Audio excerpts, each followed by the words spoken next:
There is a place on this planet where archaeologists know there are chambers sealed for more than 2,000 years, but they cannot excavate, where radars have already mapped entire corridors beneath the rock, but no modern human being has ever entered.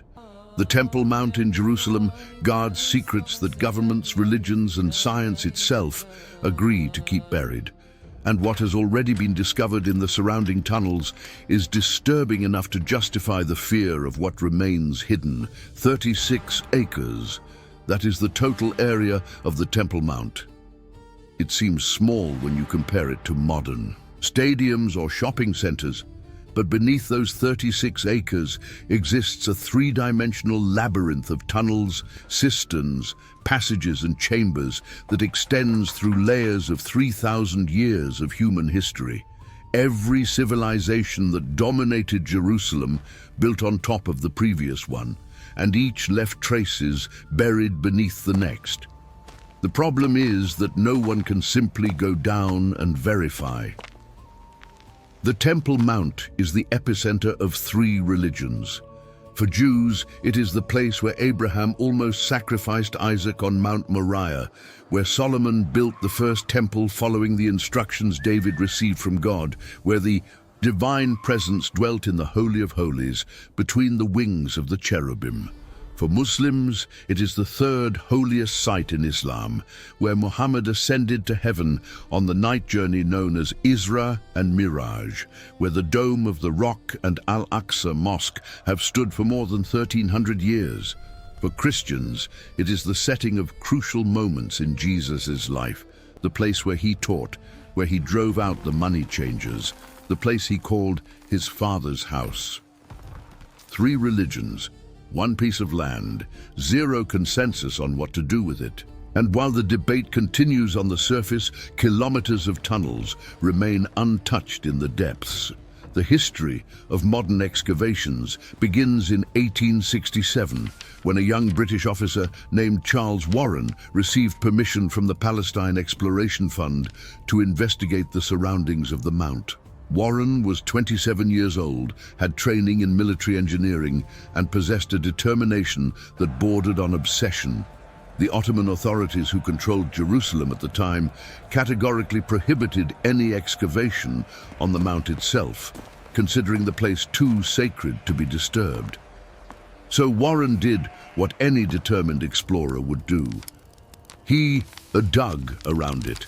He descended through vertical shafts that his team opened in the ground, some reaching 25 meters deep, until he reached the level of the original bedrock. He crawled through narrow tunnels that had not seen light for centuries, with air so thin that torches barely stayed lit. He mapped ancient cisterns that still contained stagnant water, dark and cold, even in the summer heat. He contracted malaria.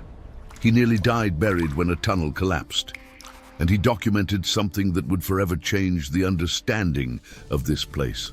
The foundations of the Temple Mount were not natural. They were artificial, constructed.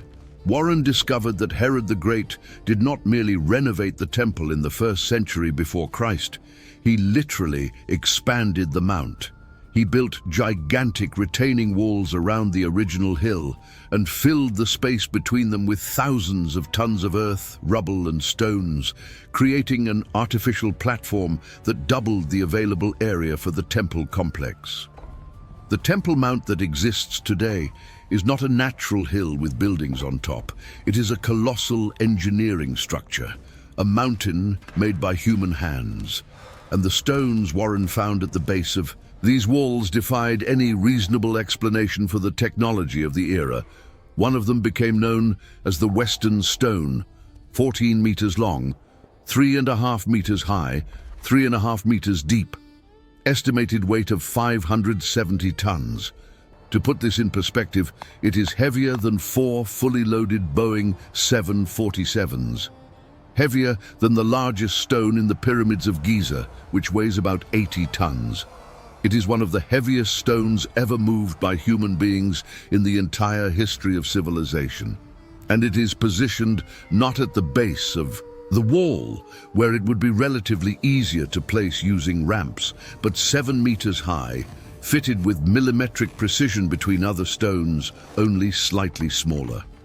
Modern engineers still debate how this was possible. There were no cranes in Herod's time. There were no motors. There were no hydraulic systems. There was nothing but ropes made of plant fibers, compacted earth ramps, wooden levers, and brute human force coordinated by some system lost to history. And yet, someone managed to cut this stone in a quarry kilometers away, transport it over irregular terrain to the construction site, raise it to a height of 7 meters, and position it exactly where it needed to be, with margins of error smaller than a centimeter. Goren documented everything meticulously. He drew detailed maps. He took precise measurements. He made notes about every discovery. And then, after 3 years of work in the most adverse conditions imaginable, he returned to England. The tunnels returned to silence for nearly a century. In 1967, everything changed dramatically and irreversibly. Israel captured the old city of Jerusalem during the Six-Day War, a military operation that lasted only 3 days on the Jerusalem front. For the first time in 2,000 years, since the destruction of the temple by the Romans in 70 AD, Jews had unrestricted access to the Western Wall, the only visible remnant of Herod's temple complex that remained standing. But Israeli archaeologists knew that the visible wall was only the tip of the iceberg. Most of the Herodian structure was buried under centuries of accumulated debris, abandoned medieval constructions, and garbage deposits from civilizations that came and went. They began to excavate systematically. The work was slow, meticulous, politically explosive from the first pickaxe strike. Every centimeter of progress generated protests. Every discovery became a headline in newspapers around the world. Diplomats met to discuss tunnels. The UN Security Council debated archaeological excavations. But gradually, over decades of patient work, the Western Wall tunnels were revealed to the world. 488 meters of underground corridors that are now open to the public. Tourists from all nationalities walk through passages where human feet had not tread for 2 millennia. They touch stones that were cut before Jesus was born. They breathe air that circulates through chambers built when Rome was still a republic. But what few visitors realize is that these tunnels represent only a minimal fraction of what exists down there. The first excavated section revealed the continuation of the Western Wall far beyond what was visible on the surface. The wall that pilgrims touch and where they deposit their prayers written on pieces of paper has only 57 meters of visible length. But the complete structure built by Herod extends for 488 meters, most of it buried under Mamluk and Ottoman medieval constructions that were erected using the ancient ruins as foundations. As archaeologists advanced centimeter by centimeter, they found layers of history superimposed like pages of a giant book written in stone. At the deepest level, original Herodian stones from the 1st century before Christ, cut with the characteristic precision that identified work commissioned by Herod. Each stone has beveled edges in a specific pattern, a visual signature that allows archaeologists to immediately identify the origin. Above them, Roman repairs from the period after the temple's destruction in 70 AD, smaller and less worked stones used to fill gaps. Higher up, Byzantine constructions from the 4th century, when Constantine legalized Christianity and pilgrims began arriving en masse. Then, structures from the early Islamic period starting in the 7th century, Crusader constructions from the 12th century, Mamluk renovations from the 13th century, Ottoman additions from subsequent centuries. Each layer tells a story, and some of these stories are disturbing. In a specific section of the tunnels, archaeologists found unmistakable evidence of violent destruction, carbonized stones with marks of exposure to extreme temperatures, layers of compacted ash, remains of structures that suddenly collapsed, crushing what was beneath. Everyday objects hastily abandoned.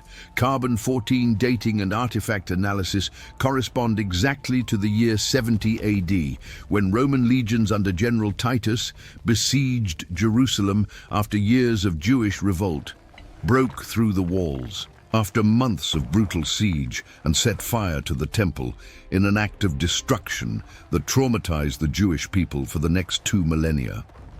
The historian Flavius Josephus, a Jew who switched sides during the war and witnessed the destruction as an observer alongside the Romans, wrote that the fire was so intense that molten gold ran down the stones like lava.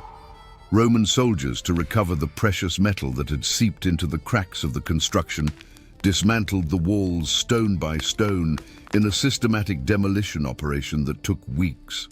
The biblical description made by Jesus, that not one stone would be left upon another, was fulfilled literally and completely. But the tunnels revealed something that even Josephus did not mention in his detailed writings. Not everyone fled when the Romans invaded.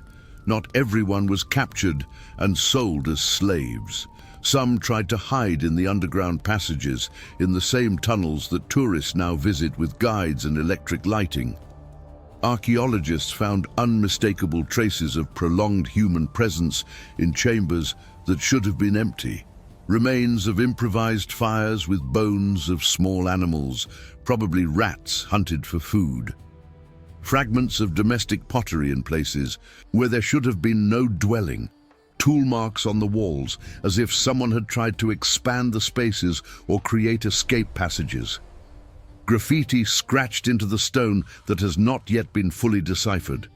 People lived down there while the world above them burned and was destroyed. How long did they survive? What happened to them in the end? The tunnels keep that secret along with so many others. The most dramatic discovery of the Western Wall tunnels was Warren's Gate, named in honor of the British explorer who first identified it more than a century earlier. It is one of the 4 original monumental gates that gave access to the Temple Mount in the Herodian period, each with a specific function for different types of visitors and rituals. Of the 4, 3 were completely sealed or destroyed over the centuries by different conquerors who wanted to erase traces of the past. Warren's Gate is the only one that remains relatively intact, ironically preserved by having been forgotten and buried. And it leads directly beneath the mount. The problem is that no one can pass through it. On the other side of the gate exists a series of passages and chambers that have never been excavated by modern archaeologists. Ground-penetrating radar studies conducted over recent decades with increasingly sophisticated equipment have detected significant empty spaces, corridors extending in directions that correspond to no known structure, possible rooms with dimensions too regular to be natural. But any attempt at physical investigation would require excavating beneath the esplanade of the mosques, territory administered by the Muslim religious authority known as the Waqf. That is politically impossible, diplomatically unthinkable, potentially catastrophic. In 1981, a rabbi named Yehuda Getz decided to ignore that impossibility. Getz was not just any rabbi. He was the official rabbi responsible for the Western Wall, appointed by the Israeli government to oversee the religious aspects of the holiest site accessible to Jews. He had unrestricted access to areas closed to the public, knew every tunnel and every chamber that had been excavated, and spent hours in meditation and study in the depths beneath the wall. And he believed with absolute conviction, based on decades of studying ancient texts, that the Ark of the Covenant was hidden somewhere beneath the Temple Mount. Jewish tradition preserved in texts like the Talmud and in medieval writings holds that before the destruction of the first temple by the Babylonians in 586 before Christ, faithful priests received divine warning of the imminent disaster. Working in secret, They hid the Ark of the Covenant and other sacred objects in secret chambers excavated beneath the Holy of Holies, in deep tunnels with labyrinthine passages specifically designed to confuse any invader who might try to find them. If the Ark was really hidden there, it was never found by the Babylonians who plundered the temple. It was not mentioned in Persian inventories when Cyrus allowed the return of the exiles. It does not appear in any Greek record from the Hellenistic period. It was not listed among the treasures that the Romans took to Rome after the destruction in 70 AD. It could still be there, untouched, waiting to be discovered after 2,600 years. Getz began secretly excavating toward the mount. For weeks that stretched into months, he and a small team of trusted men worked in absolute silence, advancing centimeter by centimeter through an ancient corridor that seemed to lead directly beneath the esplanade of the mosques. They removed stones at night, when the flow of visitors decreased. They carried rubble in buckets to avoid making noise. They reinforced the walls as they advanced to prevent collapses that would alert authorities. They found a passage that appeared on no modern map. A clearly artificial tunnel with worked walls and a vaulted ceiling that dated from a period much earlier than Herod based on the construction style. Possibly from Solomon's time, possibly even older. The passage continued into darkness beyond the reach of their flashlights. Then Muslim authorities discovered them. What happened next depends entirely on who tells the story. According to Israeli sources, there was a tense but contained confrontation, with Waqf guards arriving at the site and demanding immediate cessation of work. According to Palestinian and Arab sources, it was nearly a pitched battle, with shoving, shouting, and threats of violence that only did not escalate because Israeli security authorities intervened. What is documented and incontestable fact is the result. The tunnel was permanently sealed with reinforced concrete. Tons of material were poured into the passage to ensure that no one would ever pass through there again. Getz's discovery, whatever it was buried for the second time. Getz died in 1995, 14 years after the incident, without ever publicly revealing the complete details of what he saw at the end of that corridor. In interviews with the few journalists who gained access to him, he always stated that he was very close to something important, that he had found evidence confirming ancient traditions, but he never specified exactly what. He took the secret to his grave. The concrete remains to this day, sealing whatever exists beyond. Besides the Western Wall tunnels, there is another underground system that reveals the true scale of what is hidden beneath Jerusalem. Zedekiah's Cave, also known as Solomon's Quarries, or the Royal Quarries, extends for more than 900 meters beneath the Old City in a labyrinth of chambers and corridors that took centuries to excavate. They are the largest artificial caves in Israel and possibly the original source of the stones used in the construction of the first temple 3,000 years ago. The entrance is discreetly positioned in the northern wall of the city near the Damascus Gate, easy to miss if you do not know exactly what to look for. A relatively small opening at the base of the Ottoman wall, partially covered by vegetation, that suggests nothing of the magnitude of what exists beyond. But once inside, after descending a steep ramp into growing darkness, the scale reveals itself as impressive. Enormous chambers where teams of hundreds of men worked simultaneously millennia ago, extracting blocks of white limestone for the constructions above. Ceilings reaching 15 meters high in some points, supported by natural rock pillars that ancient cutters intentionally left as structural support. Tool marks still visible on the walls, frozen in time for 3,000 years, showing exactly how each block was separated from the bedrock. The Book of 1 Kings, chapter 5, mentions that the stones of Solomon's temple were cut and completely prepared far from the construction site, so that no sound of hammer, axe, or any iron tool would be heard at the work site during the building of the sanctuary. It was a requirement of holiness. The place where God would dwell could not be profaned by construction noise. Zedekiah's cave corresponds perfectly to that biblical description.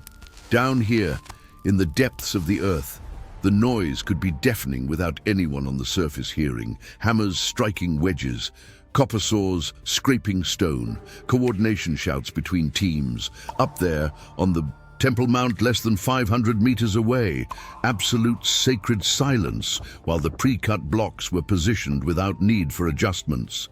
But the caves also hold mysteries that no one has satisfactorily explained. There are passages that were blocked at some point in antiquity, sealed with stones that clearly are not part of the natural formation. Corridors that advance for dozens of meters and then simply end in constructed walls, not natural ones.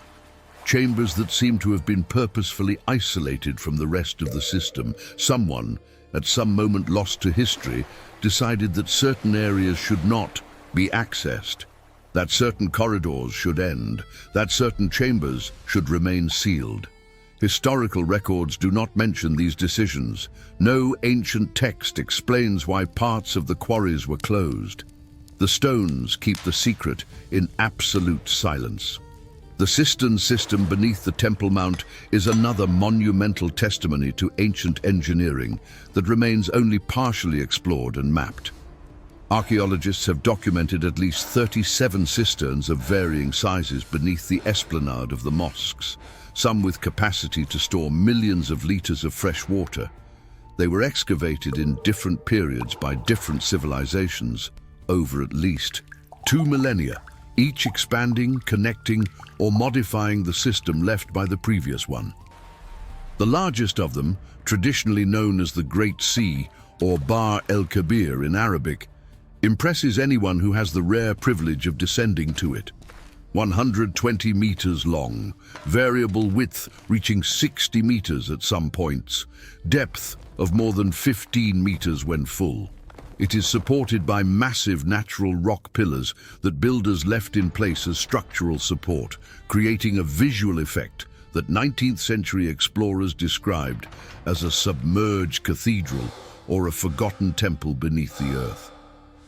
Charles Wilson, another British explorer who mapped the cistern system in the 1860s, described the experience of descending to the Great Sea as surreal and terrifying at the same time. Absolute silence, except for the occasional dripping of water seeping through cracks. Total darkness beyond the circle of torchlight. The constant sensation of being in a place not made for human beings to inhabit, but only to store the water that kept the city alive. Some cisterns connect to tunnels, leading in unknown directions, plunging even deeper into the rock at angles no one has followed to the end. Others have lateral openings that were sealed with stones and mortar centuries or millennia ago, hiding whatever exists beyond. Complete mapping of the system has never been done because it would require systematic access that Muslim religious authorities do not permit and that the political situation makes impossible to negotiate. And then there are the anomalies that fit no conventional explanation. Ground-penetrating radar studies and other remote sensing technologies conducted discreetly by Israeli, American and European teams over recent decades have detected underground structures that correspond to nothing in known historical records. Rectangular chambers with regular dimensions at depths where theoretically there should be no human construction. Corridors that seem to connect different parts of the mount by routes that no ancient map mentions and no text describes. Empty spaces too large to be natural geological formations, too regular to be the result of accidental erosion. What are these structures that radars detect but no modern human eye has ever seen? Treasure chambers where priests hid sacred objects before invasions? Tombs of figures too important to be buried in common cemeteries? Repositories of documents and scrolls someone wanted to preserve for posterity? Escape passages built for emergencies that may or may not have been used?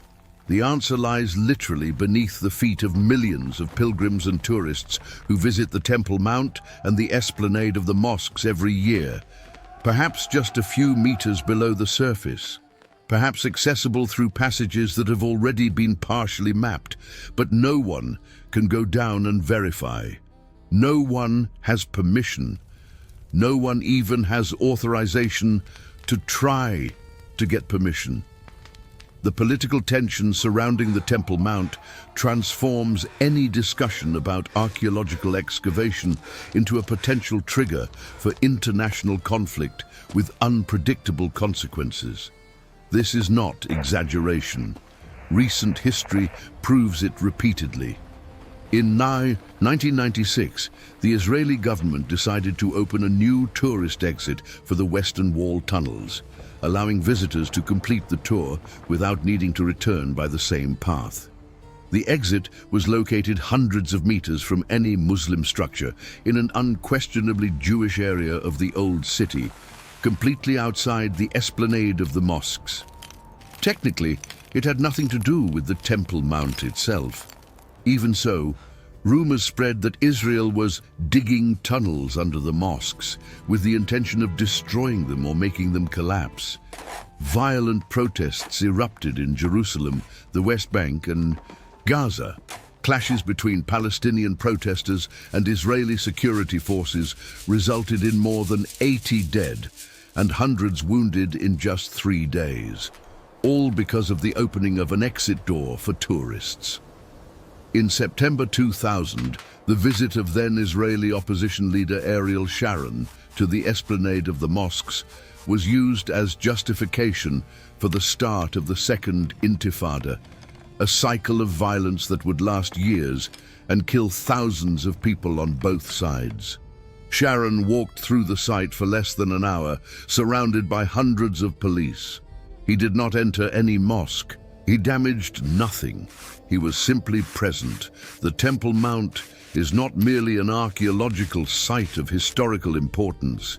It is a geopolitical powder keg where every movement, every statement, every gesture is interpreted as an existential threat by someone, where the simple presence of certain people in certain places can trigger wars. That is why Israeli archaeologists developed creative techniques to indirectly study what they cannot directly touch. One of the most important is the systematic analysis of material that the Waqf removes during construction and maintenance work on the esplanade. In 1999, the Muslim Religious Authority decided to build a new entrance for an underground mosque known as Solomon's Stables, located in the southeast corner of the esplanade. To create the access, they removed thousands of tons of earth and rubble using tractors and trucks, dumping the material in a nearby valley as if it were common construction debris. For archaeologists, it was a disaster of historic proportions. That material contained artifacts from 3,000 years of continuous human occupation.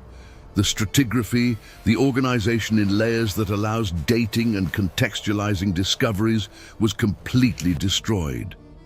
Objects that could reveal secrets were mixed, broken, lost forever. But some archaeologists decided to save whatever possible from the disaster. They created a project called the Temple Mount Sifting Project, mobilizing thousands of volunteers over years to manually sift through the material the Waqf had discarded, bucket by bucket, handful by handful, searching for fragments of history and what others considered rubble. They found thousands of artifacts that tell fascinating stories. Coins from practically every period in Jerusalem's history, from the Kingdom of Judah to the Ottoman period. Pottery fragments with inscriptions in ancient Hebrew dating from the First Temple period. Arrowheads from different eras and different armies. Official seals that belonged to Jewish government officials 2,500 years ago. Jewelry pieces. Gaming dice. Animal bones corresponding to species sacrificed according to temple rituals. Each object is a window to what exists down there, beneath the surface no one can excavate. But windows are not doors. Seeing fragments is not the same as systematic exploration. Finding decontextualized objects does not replace a proper archaeological excavation. Orthodox Jewish religious tradition prohibits observant Jews from stepping on the esplanade of the mosques because, without knowing the exact location of the Holy of Holies, the most sacred place where only the high priest could enter once a year, anyone could accidentally profane the sacred ground. It is a prohibition that most Orthodox rabbis maintain to this day, although some scholars disagree and argue that certain areas are certainly safe. Islamic religious tradition considers any excavation beneath the mosques as a direct attack on the Muslim faith, an attempt to literally undermine the foundations of Islam's third holiest site. Muslim religious leaders frequently deny that any Jewish temple ever existed at the location, calling archaeological evidence Zionist fabrications. The Israeli government, for diplomatic reasons that outweigh religious or archaeological considerations, maintains the status quo established after 1967. Jews can visit the esplanade during restricted hours but cannot pray visibly. Muslims maintain administrative control through the Jordanian Waqf. Any change to this arrangement is considered a red line by multiple parties.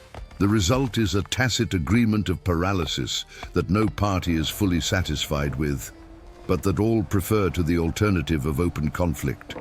The tunnels remain unexplored. The chambers remain sealed. Radars show what cannot be touched. Secrets remain secrets. And while the political situation keeps everything frozen, theories about what is hidden proliferate and multiply. Some scholars and religious figures firmly believe that the Ark of the Covenant remains in a chamber directly beneath where the Holy of Holies once stood, exactly where Jewish tradition has always said loyal priests hid it before the Babylonian destruction. They argue that the absence of any mention of the Ark in plunder records, both Babylonian and Roman, is evidence that it was never found because it was too well hidden. Others maintain that the Ark was taken to Ethiopia by Solomon's son with the Queen of Sheba, a tradition preserved by the Ethiopian Orthodox Church that claims to guard the sacred object in the Church of St. Mary of Zion in the city of Axum to this day. According to this theory, what was hidden beneath the temple would be a replica or other sacred objects, not the original Ark. There are theories about immense temple treasures hidden before the Roman invasion, gold and silver accumulated over centuries of donations and religious taxes, about sacred scrolls and documents preserved in sealed jars, like the famous Dead Sea Scrolls found in the caves of Qumran, about secret passages connecting the mount to distant locations in the city, escape routes for emergencies that may never have been used or may have saved lives in moments of crisis. Some theories are sober and academically respectable. Others border on fantasy. None can be verified while the situation remains as it is. All remain technically possible. What is verifiable, documentable, incontestable are the stones, and the stones tell a story of human ambition, impossible engineering, and unwavering faith that transcends any conspiracy theory. Herod the Great employed more than 10,000 workers in the expansion of the Temple Mount, a project that consumed resources that would have bankrupted lesser kingdoms and took decades to complete. 1,000. Priests were specially trained as masons and carpenters to work in the most sacred areas where common workers could not enter. The resulting complex was considered one of the wonders of the ancient world, mentioned with admiration by Roman writers who normally despised conquered cultures. Before Herod, Solomon had undertaken a similar effort 1,000 years earlier.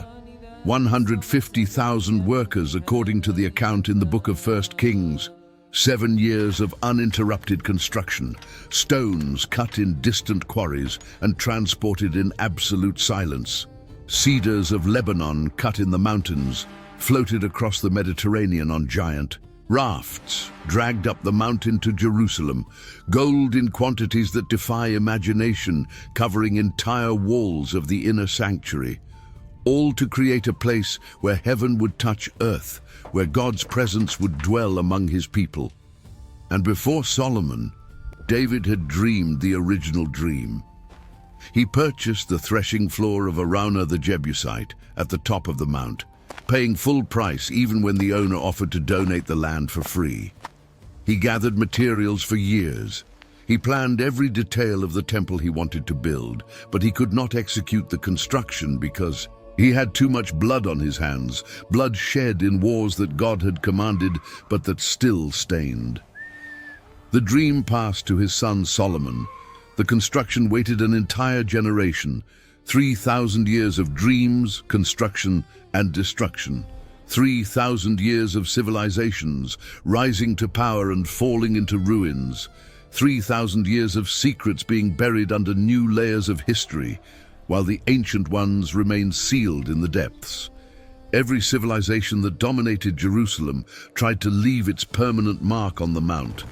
Solomon built the first temple in splendor. The Babylonians destroyed it completely and took the people into exile.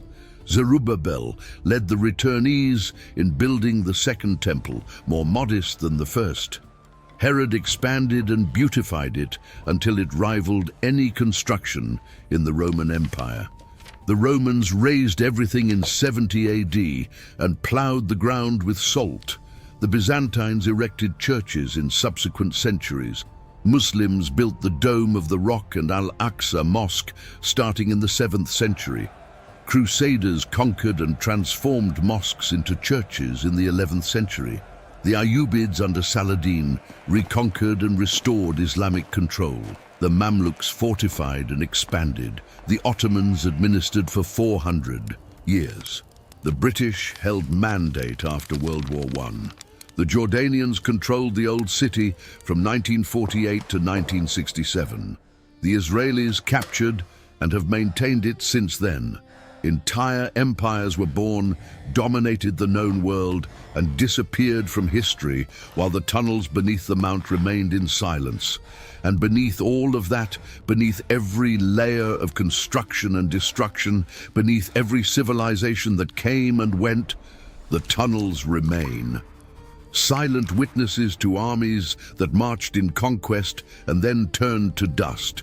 To kings who swore their kingdoms would last forever and were forgotten within a few generations. To empires that seemed eternal and today are merely chapters in history books. The stones beneath the Temple Mount saw everything. They heard the chants of the Levites in Solomon's temple. They felt the heat of the Babylonian fire. They trembled when Roman legions marched above. They absorbed the prayers of pilgrims from 3 religions over millennia. They kept secrets that no one dared to seek and no one has permission to find. And they have not yet told even half of what they know.